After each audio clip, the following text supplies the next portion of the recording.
Welcome back to Relaxant Qisas.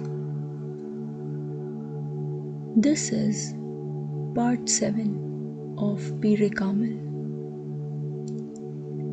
The music from the annex behind the huge bungalow could be heard on the lawn in front of the house. Anyone would have been amazed at the level of endurance of those inside. But one look inside and one would know the reason behind this level of endurance. The room was full of swirling smoke and a strange smell. Empty cartons of food from a popular restaurant, disposable plates and spoons, bottles of soft drinks and scraps of leftovers were strewn all over the carpet, which was stained by ketchup. The 7 boys in the room were sprawled on the carpet. Empty beer cans were scattered around. This was not all. They had been entertaining themselves with drugs too.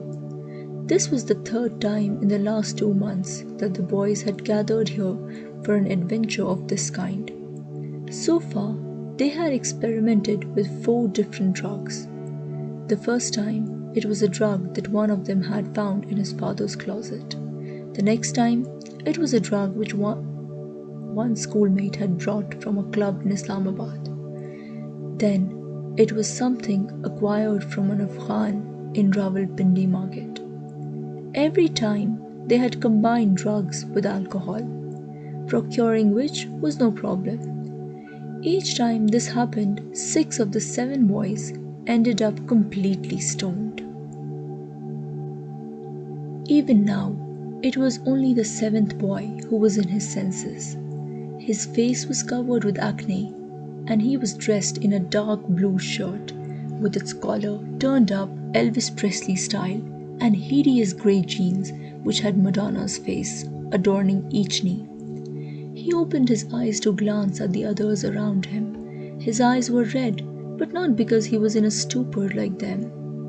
A little later he straightened up and shaking the remaining drug from the little container out into a cone, he pulled out a straw and began sniffing it. Then he threw away the straw and taking some of the drug on a fingertip, tasted it very cautiously. Almost instantly, he spat it out. The stuff was of excellent quality, but his expression showed that he had not enjoyed the experience. He swallowed some beer as if to clear the taste of the drug from his mouth. The other boys lay around on the carpet, totally intoxicated and unaware of themselves. He looked at them thoughtfully as he drank from the beer can. His eyes, though swollen, were bright enough. The drug had not knocked him out fully. This had happened the last 3 times too. Though his friends had been knocked senseless after taking drugs, the effect on him was not so pronounced. The first 2 times, he had left them in their stupor and had driven home late in the night. This time too, he wanted to get away. The odor of the drugs in the room repulsed him. He stumbled as he tried to stand up. He straightened up and picking his key and wallet off the floor, he turned off the stereo. He looked around the room as if trying to remember something. Then he turned towards the door and sitting down again, put on his joggers, tying their laces around his ankles. Finally, unlocking the door, he went out into the dark corridor. Groping his way, he went past the main door, out onto the lawn. As he was coming down the stairs, he felt his nose was running, and when he touched his upper lip, he felt a sticky liquid on his hands. He switched on the light in the entrance and saw blood on his fingertips.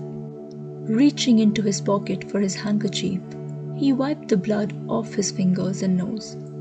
There was a strange, sharp sensation in his throat, which he tried to clear, but he felt he was suffocating. He took a few deep breaths to ease the constriction and spat 2 or 3 times.